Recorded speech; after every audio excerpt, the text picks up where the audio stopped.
Le llamaron loco a Thomas Brannan cuando colgó lienzo a través de las vigas de su cabaña a finales de octubre de 1873. Sus vecinos en el asentamiento del Valle Bitter Road en el territorio de Montana lo vieron traer postes de pino y estirar tela de pato engrasada dentro de lo que debería haber sido su espacio habitable de invierno, creando lo que parecía una tienda de campaña plantada justo en el suelo de su cabaña.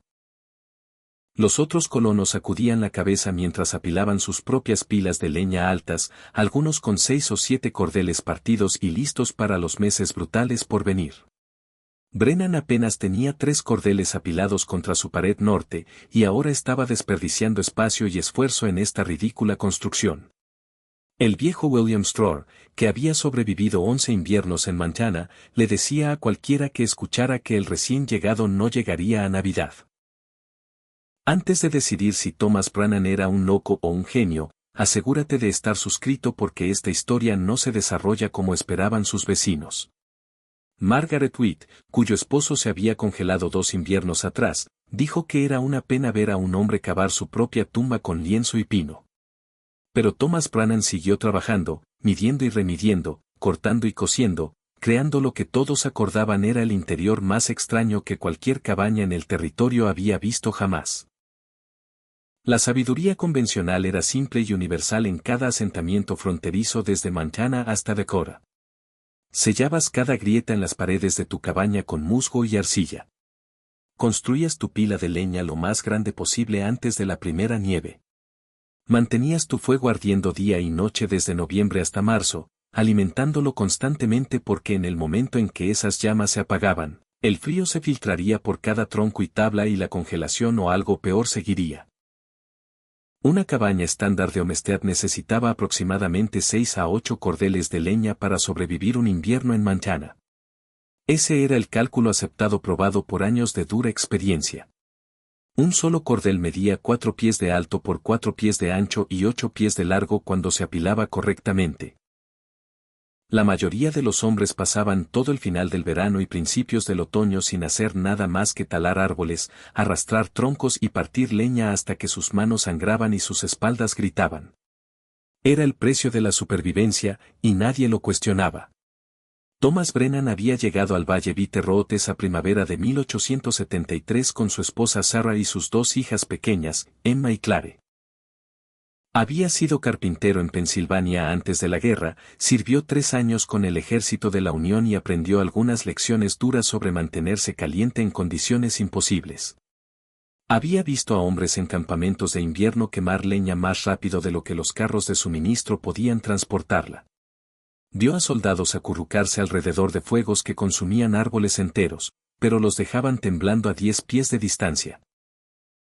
También pasó un invierno en una tienda de campaña de lona durante la campaña de Vicksburg, y notó algo que se le quedó grabado. Los hombres que mantenían sus tiendas más ajustadas y pequeñas, que creaban ese espacio cerrado dentro del frío mayor, sufrían menos que aquellos que intentaban calentar áreas abiertas.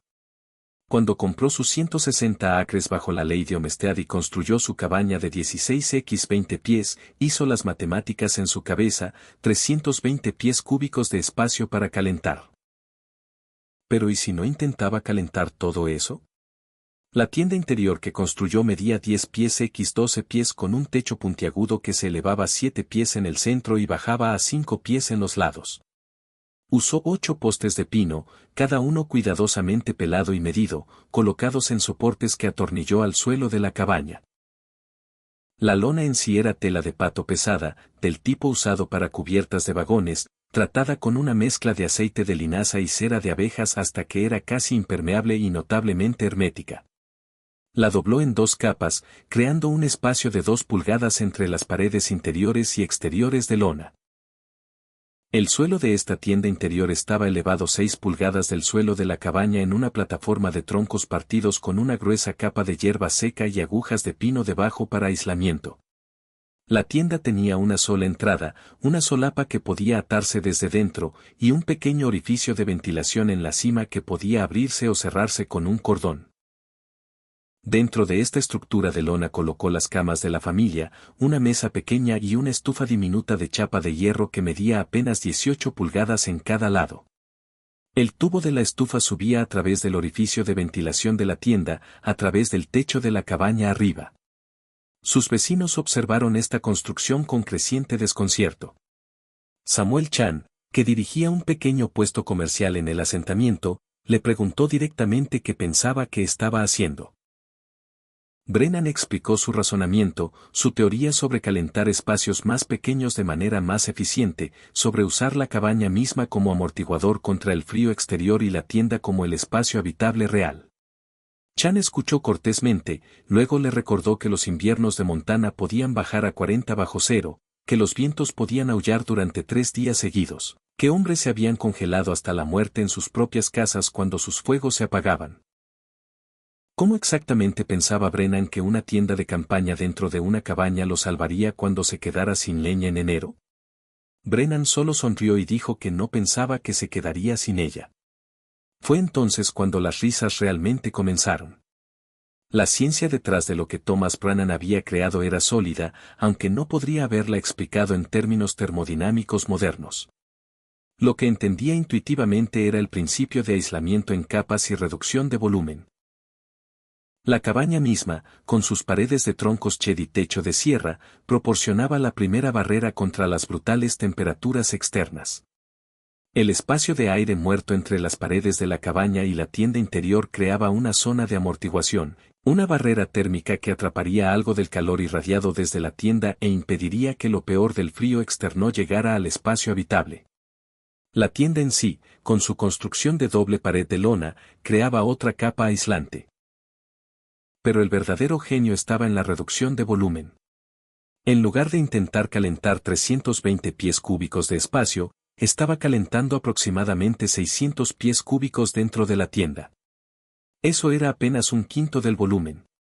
La cantidad de combustible necesaria para mantener temperaturas cómodas en ese espacio reducido sería dramáticamente menor que la requerida para calentar toda la cabaña.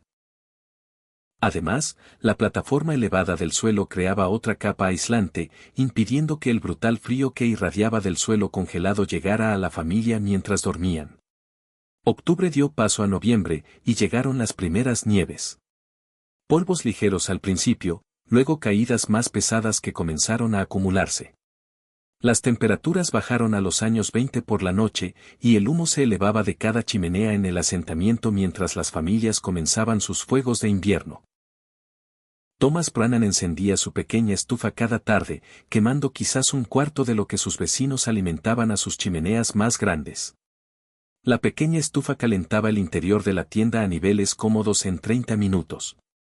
El calor no tenía a dónde ir, atrapado por las paredes y el techo de lona, irradiando hacia el espacio para dormir. La familia dormía caliente bajo mantas de lana. La temperatura dentro de la tienda permanecía estable incluso cuando la cabaña misma se enfriaba. Por la mañana, cuando Brennan salía de la tienda al interior principal de la cabaña para recuperar suministros o atender pequeños trabajos que hacía allí, podía ver su aliento en el aire gélido. Pero dentro de la tienda, sus hijas jugaban en su ropa interior, cómodas y calientes. El asentamiento observaba y susurraba. Algunos pensaban que estaba realizando un experimento peligroso con las vidas de su familia. Otros figuraban que entraría en razón cuando llegara el frío real. William Straw se esforzaba en contar la pila de leña de Brennan cada vez que pasaba, notando en voz alta que no parecía reducirse muy rápido.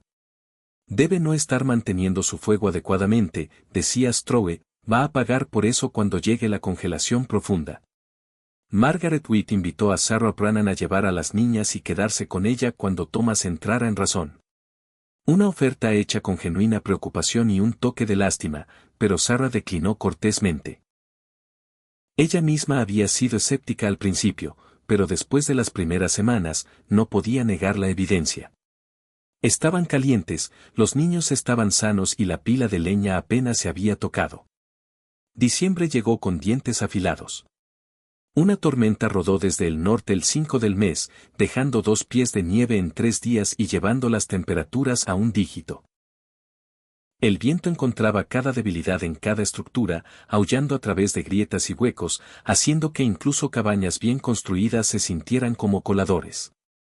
Los residentes del asentamiento se acurrucaban cerca de sus fuegos, alimentando tronco tras tronco a llamas que parecían proporcionar calor solo por unos pocos pies en cualquier dirección. El frío era una presencia viva, un enemigo que presionaba contra paredes y puertas y ventanas, buscando entrada. Los hombres consumían un cuarto de cordel en esos 3 días solos, sus pilas de leña reduciéndose a un ritmo alarmante. Algunos comenzaron a hacer cálculos, preguntándose si habían calculado mal si 6 cordeles serían suficientes.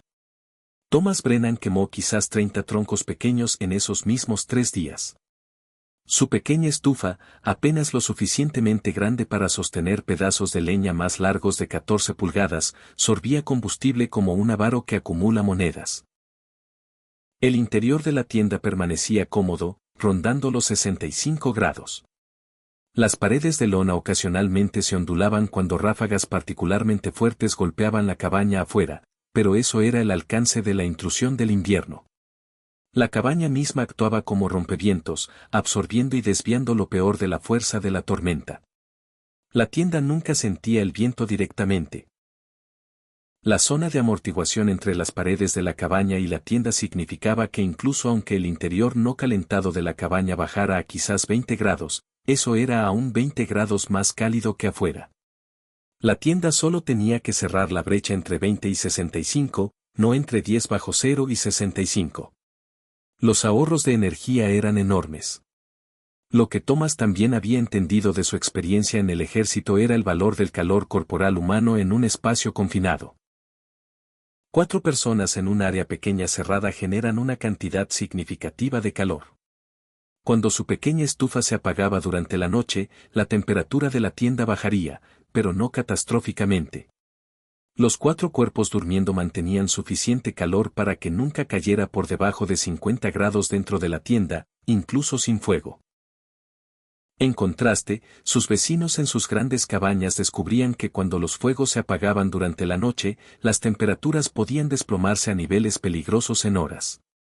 Muchas familias dividían la noche en turnos con alguien siempre despierto para atender el fuego, una rutina agotadora que desgastaba a la gente a lo largo del invierno. La tormenta se rompió el 8, dejando el paisaje transformado. La nieve se había amontonado contra las paredes de las cabañas, enterrando algunas estructuras casi hasta sus techos. El asentamiento se desenterró lentamente, vecinos ayudando a vecinos a despejar caminos y puertas. Cuando William Straw finalmente llegó a la cabaña de Brennan para verificar a la familia, esperando quizás encontrarlos en graves apuros o peor, encontró a Thomas afuera partiendo leña con golpes constantes y sin prisa. El hombre parecía descansado, saludable, y su pila de leña, aunque ciertamente reducida, no estaba ni cerca de agotarse como debería haber estado. Strowe se quedó allí en el frío amargo, su propio agotamiento evidente en cada línea de su rostro, y preguntó directamente cuánto había quemado Brennan. Cuando Thomas se lo dijo, Strowe lo llamó mentiroso, no con ira, sino con incredulidad. No era posible. No podías mantener a una familia viva en ese frío con tan poco combustible. Thomas solo se encogió de hombros e invitó a entrar para verlo por sí mismo. Lo que Strowe vio en esa cabaña cambió su mente. La estructura de lona era claramente visible en la luz tenue que se filtraba a través de la única ventana de la cabaña. Podía sentir el frío en el espacio principal de la cabaña. Pero cuando Thomas abrió la solapa de la tienda, una ola de aire genuinamente cálido se derramó. El interior brillaba con el calor de la pequeña estufa, y Sarah Brannan estaba sentada dentro, remendando ropa mientras las niñas jugaban un juego con piezas de madera talladas. Era una escena de comodidad doméstica que parecía imposible dadas las circunstancias afuera. Strowe examinó la construcción con ojo crítico, pasando la mano por la lona, probando los postes, estudiando cómo el tubo de la estufa estaba ajustado a través del techo. Hizo preguntas, y Thomas respondió pacientemente, explicando la lógica de la reducción de volumen, del aislamiento en capas, de usar la cabaña como amortiguador. Cuando Strowe se fue una hora después, ya no se reía. Estaba pensando. La palabra se extendió por el asentamiento en los días siguientes. Algunos seguían escépticos, figurando que tenía que haber un truco, algún costo oculto. Otros comenzaron a hacer preguntas detalladas a Thomas sobre materiales y construcción. Él respondía libremente, incluso esbozando planes básicos para aquellos que querían intentar sus propias versiones. La lona era la parte cara, admitió. La trajo de Pensilvania, pero había un molino en Fort Benton que podía pedirla para la primavera. Los postes eran simples. Cualquier pino recto funcionaría. La clave real era acertar las proporciones, crear suficiente espacio para vivir cómodamente, pero no tanto como para derrotar el propósito y críticamente mantener la zona de amortiguación entre cabaña y tienda. Ese espacio de aire muerto era esencial. Navidad llegó y pasó, marcada por una reunión comunitaria en el puesto comercial de Chan, donde las familias compartieron la comida que tenían y cantaron himnos para celebrar la temporada. Las niñas Brennan tenían mejillas sonrosadas y ojos brillantes, sin mostrar signos del agotamiento de rostros hundidos que el invierno a menudo traía a los niños a mitad de temporada. Los niños de otras familias ya mostraban la tensión de largos meses fríos. Una tos fea había estado circulando, probablemente empeorada por la forma en que la gente se acurrucaba cerca de los fuegos, respirando aire cargado de humo. La tienda de Brennan, con su ventilación que podía ajustarse para mantener la circulación de aire fresco, parecía haber ahorrado a la familia esa miseria particular. Enero llegó con venganza. La segunda semana trajo temperaturas que bajaron por debajo de cero y se quedaron allí por días. -10 -15. El 14 de enero, el asentamiento despertó a -32 grados. Frío suficiente para que la saliva se congelara antes de tocar el suelo. Este era el tipo de frío que mataba gente, el tipo que encontraba cualquier debilidad en la ropa o el refugio y la explotaba sin piedad. También era el tipo de frío que consumía leña a un ritmo espantoso. Los fuegos tenían que alimentarse constantemente para mantener incluso un calor marginal. William Strowe consumió medio cordel en 5 días. Otras familias quemaban sus suministros a ritmos similares, y los hombres comenzaron a mirar sus pilas de leña disminuidas con miedo genuino. Si este invierno seguía golpeándolos con rachas frías como esta, algunos no llegarían a la primavera. No con leña para quemar, de todos modos. La cabaña de Brennan se sentaba silenciosamente en el brutal frío, un hilo delgado de humo elevándose de su chimenea. Dentro de la tienda, la familia continuaba sus rutinas casi como antes. Thomas alimentaba la pequeña estufa regularmente, pero cada tronco duraba más en el calor contenido. El interior de la tienda se mantenía cómodo, rondando los bajos años 60, incluso cuando el frío afuera estaba en su peor. Hizo una concesión durante esos días brutales. Colgó una segunda lona sobre la solapa de entrada de la tienda, creando un pequeño espacio de esclusa de aire que impedía que el aire cálido escapara cada vez que alguien necesitaba salir de la tienda para usar las áreas de almacenamiento de la cabaña. Esta simple adición capturaba aún más calor y reducía las corrientes a casi nada. La diferencia de temperatura era asombrosa. Cuando era 32 bajo cero afuera, el interior no calentado de la cabaña era quizás 0 a 5 grados. Frío suficiente para que los baldes de agua se congelaran sólidos, que se formara escarcha en el interior de las cerraduras. Pero dentro de la tienda, mantenida con cuidado en el fuego y la adición de calor corporal humano, la temperatura se mantenía en 62 grados. Eso era una diferencia de casi 100 grados entre afuera y adentro, lograda con una estufa diminuta quemando quizás una décima parte de la leña que sus vecinos consumían. La física no mentía. Cada capa de aislamiento, cada reducción en el volumen calentado, cada bit de espacio de aire muerto, todo sumaba a una eficiencia energética dramática. A finales de enero, Samuel Chan había tomado una decisión. Se acercó a Thomas Brennan con una propuesta. La cabaña de Chan era más grande que la de Thomas, 20 pies x 24, y estaba quemando leña a un ritmo alarmante. Le quedaban quizás 2 cordeles y medio, y por sus cálculos, eso no sería suficiente. ¿Podría Thomas ayudarlo a construir una tienda interior? Chan pagaría la mano de obra y los materiales. Thomas aceptó, aunque rechazó el pago. Los vecinos ayudaban a los vecinos en la frontera. Ese era el código. Juntos construyeron una estructura de lona dentro de la cabaña de Chan. Esta un poco más grande para acomodar a la familia de 5 de Chan. Tomó 3 días de trabajo midiendo y cortando y cosiendo y ajustando. Cuando estuvo completa, Chan encendió su pequeña estufa por primera vez en su nuevo espacio interior y sintió la temperatura subir en 1 hora. Su esposa lloró de alivio. Iban a lograrlo. Febrero fue la verdadera prueba. Este era el mes en que el invierno no solo atacaba, sitió. El frío se asentaba y se negaba a irse. Día tras día de temperaturas bajo cero, interrumpido solo brevemente por el ocasional ascenso a los teens que se sentía positivamente templado en comparación. Este era cuando las pilas de leña desaparecían. Cuando las familias quemaban muebles y pisos en desesperación, cuando los desafortunados o desprevenidos se congelaban. El asentamiento tenía 23 familias al inicio del invierno. Para la segunda semana de febrero, 4 familias ya habían empacado y se habían ido, incapaces de sostenerse, dirigiéndose al sur a Fort Benton o más allá, esperando encontrar refugio y misericordia en pueblos más grandes. Los que permanecían se unían, compartiendo recursos donde era posible, verificando unos a otros diariamente. La pila de leña de la cabaña de Brennan aún tenía casi un cordel completo restante. Thomas había estado quemando leña desde octubre, y después de más de 4 meses, había consumido aproximadamente 2 cordeles.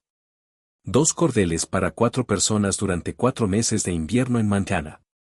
La sabiduría tradicional del asentamiento había exigido 6 a 8 cordeles para el mismo periodo. Los números eran innegables. William Strowe, que había llamado loco a Brennan en octubre, ahora se encontraba con un cuarto de cordel con al menos 6 semanas más de invierno por soportar. Tragó su orgullo y llegó a la puerta de Thomas. ¿Podría Brennan prestar algo de leña? ¿Podría ayudar a Strowe a construir una tienda? Thomas miró el rostro demacrado del viejo, vio el miedo y el agotamiento allí, e invitó a entrar.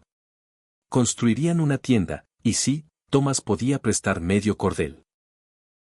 El amortiguador que Thomas había incorporado en sus cálculos, el extra que había guardado en reserva, estaba destinado exactamente para este tipo de situación. Durante las siguientes 2 semanas, 3 familias más en el asentamiento construyeron tiendas interiores con la ayuda de Thomas. Cada cabaña era diferente, requiriendo medidas y modificaciones personalizadas para hacer que el sistema funcionara. Algunos tenían chimeneas en lugar de estufas, que eran menos eficientes, pero podían adaptarse con diseño cuidadoso. Otros tenían múltiples habitaciones que necesitaban considerarse. Thomas trabajó con cada familia para crear soluciones que se ajustaran a sus situaciones específicas. El principio permanecía el mismo. Reducir el volumen que se calienta, crear capas aislantes, mantener zonas de amortiguación. Margaret Witt fue una de las últimas en aceptar ayuda. Había sido la crítica más vocal de esta idea loca de tienda, pero para mediados de febrero, su situación era desesperada. La cabaña de su difunto esposo estaba mal sellada y con corrientes, y ella era anciana y sola. Thomas y Samuel Chan pasaron 2 días en su cabaña, no solo construyendo la tienda, sino también reparando las peores grietas en las paredes y reforzando su techo. Cuando terminaron, tenía un pequeño santuario cálido que la vería hasta la primavera.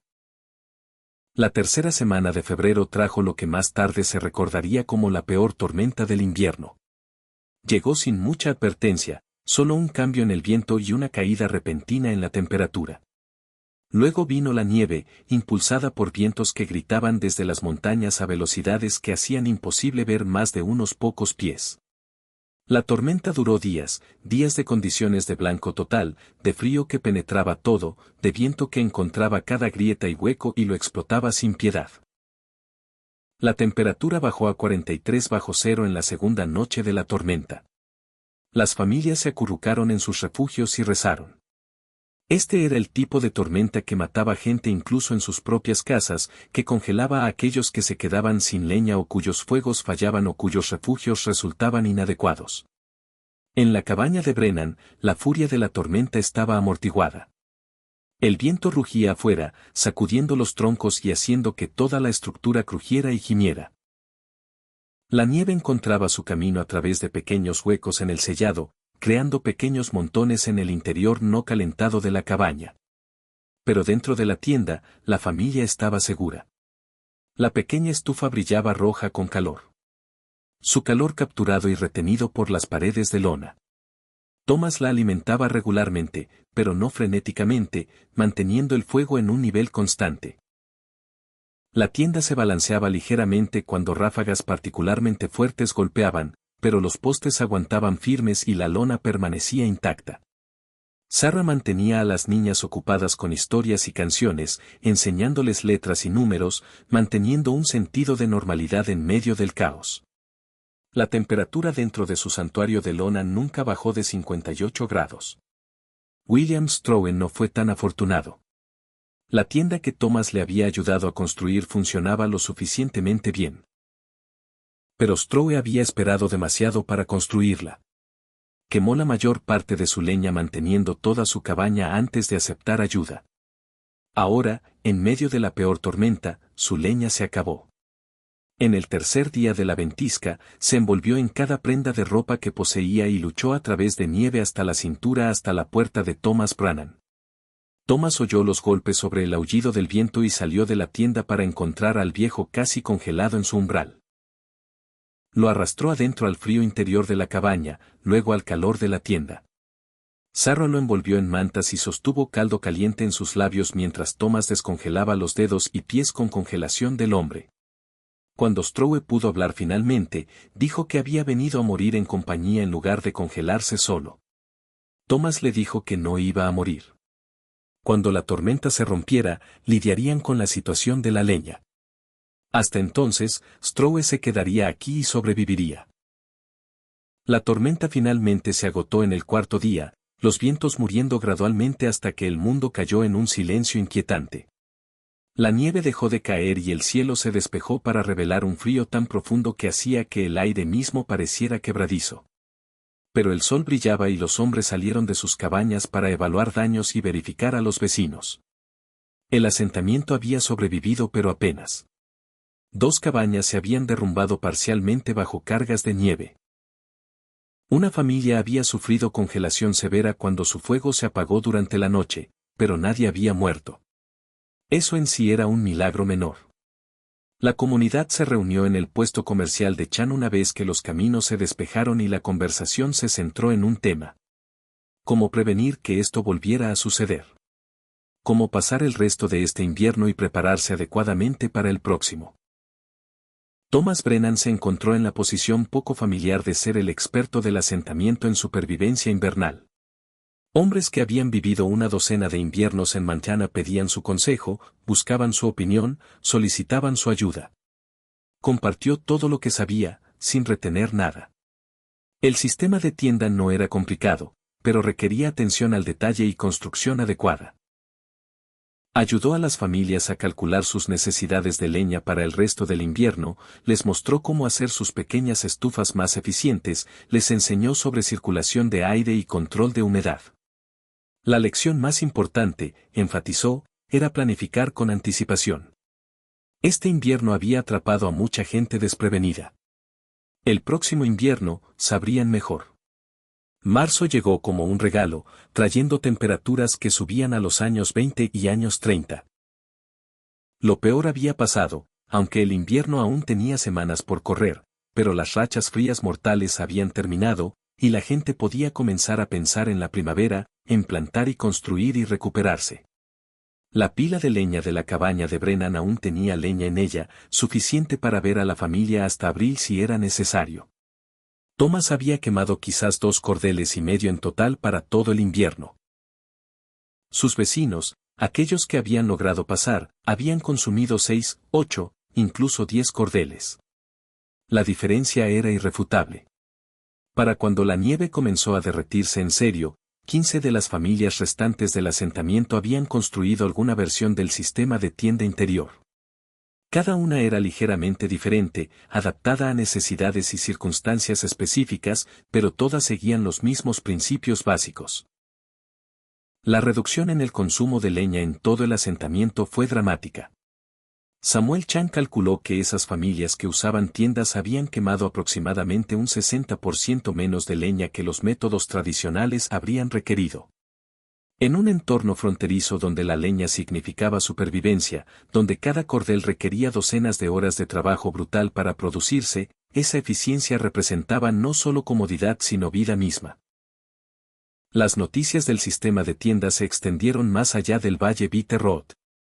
Viajeros y comerciantes llevaron historias de las extrañas estructuras interiores que habían salvado al asentamiento durante el brutal invierno de 1873 a 1874. Otras comunidades comenzaron a experimentar con el concepto. Un ranchero cerca de Fort Benton construyó una tienda en su barracón que mantuvo calientes a sus hombres contratados mientras usaba una fracción de su leña normal. Una familia misionera en el territorio de Dakota adaptó el diseño para su estación, creando múltiples pequeñas habitaciones de tienda dentro de su gran edificio. Un campamento minero en las Rocosas construyó estructuras comunales de tienda dentro de un gran salón de madera, albergando a 30 hombres durante el invierno con un presupuesto de leña que previamente habría sostenido solo a 10. Thomas Brennan se convirtió en una especie de leyenda local, aunque rechazó la atención. Era solo un hombre que había prestado atención durante sus días en el ejército, que había pensado en un problema lógicamente y aplicado lo que sabía. No había inventado nada nuevo. El aislamiento y la reducción de volumen eran conceptos básicos. Solo los aplicó de una manera que tenía sentido para la vida en cabañas fronterizas, pero el asentamiento disentía. Lo que había hecho era salvar vidas. William Strowe, que se había recuperado de su cercano encuentro durante la tormenta de febrero, hizo un punto de reconocer públicamente que se habría congelado hasta la muerte si no fuera por la ayuda y el conocimiento de Brennan. Margaret Wheat dijo lo mismo. Otros hicieron eco de su gratitud. El siguiente verano, Thomas ayudó a construir 3 cabañas nuevas para familias que llegaban al asentamiento, y cada una fue diseñada con el sistema de tienda en mente desde el principio. Ligeramente más pequeñas que las cabañas tradicionales con más atención al sellado y al techo, estas estructuras fueron construidas a propósito para trabajar con tiendas interiores. Las nuevas familias nunca tendrían que aprender la dura lección que tantos otros habían aprendido el invierno anterior. Tendrían la ventaja del conocimiento acumulado de métodos probados de una comunidad que entendía cómo sobrevivir en esta tierra dura. En el otoño de 1874, mientras Thomas Brennan partía leña para su segundo invierno en Montana, tuvo un visitante. Un hombre del periódico territorial en Helena había escrito específicamente para entrevistarlo sobre su sistema de tienda. Thomas era reacio, pero Sarah lo convenció de cooperar. El artículo que apareció en el Helena Weekly Herald de ese octubre describía el sistema en detalle, completo con medidas y consejos de construcción. Fue reimpreso en periódicos por todo el territorio de Montana y más allá. Llegaron cartas a la cabaña de Brennan desde tan lejos como Minnesota y Wyoming de gente solicitando más información, ofreciendo gracias, reportando sus propios éxitos con el diseño. El invierno de 1874 a 1875 fue suave por estándares de Montana, lo que algunos dijeron que era una lástima porque no daba al sistema de tienda una segunda prueba adecuada. Pero Thomas sabía mejor. Un invierno suave significaba menos sufrimiento, menos muertes, más familias sobreviviendo para ver la primavera. Eso era éxito independientemente de cuán bien se probara cualquier técnica en particular. Y cuando el invierno mostró sus dientes durante una racha fría en enero, las familias del asentamiento lo soportaron cómodamente, sus santuarios de lona manteniéndolos calientes y seguros. El método que Thomas Brennan había pionero ese día de otoño cuando sus vecinos lo llamaron loco se extendió por la frontera americana en las décadas siguientes. Fue adaptado y modificado, mejorado y personalizado, pero el principio central permaneció. En inviernos duros donde la leña era escasa y el frío mortal, el sistema de tienda interior salvó innumerables vidas. Exactamente cuántas nunca se sabrá. Pero en lugares donde el invierno significaba una lucha por la supervivencia, donde la diferencia entre suficiente leña y no suficiente podía significar la diferencia entre vida y muerte, las simples estructuras de lona de Brennan hicieron que esa lucha fuera más fácil de ganar. La familia Brennan se quedó en el Valle Bitter Road, criando a sus hijas y eventualmente nietos en esos mismos 160 acres. Thomas vivió hasta los 73, muriendo pacíficamente en 1907 en una casa que había reemplazado la cabaña original. Su obituario en el periódico local mencionó su servicio en la guerra civil y sus contribuciones a la fundación del asentamiento. Pero los viejos del lugar lo recordaban por algo más específico. Recordaban el invierno cuando un recién llegado había plantado una tienda dentro de su cabaña y probado que a veces la idea más loca resultaba ser el curso más sabio. Recordaban cómo había ayudado a familias a sobrevivir cuando la supervivencia parecía imposible. Recordaban las lecciones que les había enseñado sobre preparación y adaptación y pensar más allá de la sabiduría convencional. William Strohe, que sobrevivió a Thomas por 3 años, contaba la historia a menudo en su última década. Cómo había llamado loco a Brennan. Cómo se había reído de la tienda, cómo casi se había congelado hasta la muerte por su propia adherencia obstinada a las viejas costumbres, y cómo Brennan había salvado su vida, no solo con leña, sino con conocimiento y generosidad. Strohe siempre terminaba la historia de la misma manera. El hombre más inteligente en el asentamiento, decía, era el que todos pensaban que estaba loco. Esa es una lección que vale la pena recordar. En las comunidades duras del territorio de Montana, en los asentamientos de Wyoming y homesteads de Dakota, en los campamentos mineros de Colorado y pueblos madereros de Idaho, la historia de Thomas Brannan y su tienda interior se convirtió en parte del folclore fronterizo. Se transmitió a través de familias, se enseñó a los recién llegados, se adaptó a tiempos y tecnologías cambiantes. Cuando los sistemas de calefacción modernos eventualmente hicieron obsoleta la técnica, la historia permaneció como recordatorio de la ingeniosidad fronteriza, del tipo de resolución creativa de problemas que la supervivencia exigía en esos lugares y tiempos duros. Dejaron de reír ese invierno de 1873. Dejaron de reír cuando la tormenta de febrero golpeó y los habitantes de las tiendas se mantuvieron calientes mientras otros se congelaban. Dejaron de reír cuando las matemáticas del consumo de leña se volvieron innegables. Dejaron de reír cuando William Strohe casi murió y Thomas Brannan lo salvó. Y nunca olvidaron lo que Thomas les había enseñado sobre supervivencia, sobre eficiencia, sobre el coraje que se necesita para intentar algo diferente cuando todos los demás te dicen que estás equivocado. En una tierra donde el invierno era el mayor enemigo y la leña era la moneda de la vida, había mostrado un camino mejor. Ese era su legado escrito no en periódicos o monumentos sino en las vidas salvadas y las familias que sobrevivieron porque un hombre había mirado un viejo problema y visto una nueva solución. Suscríbete a The Wild West Love Bad para más historias como esta.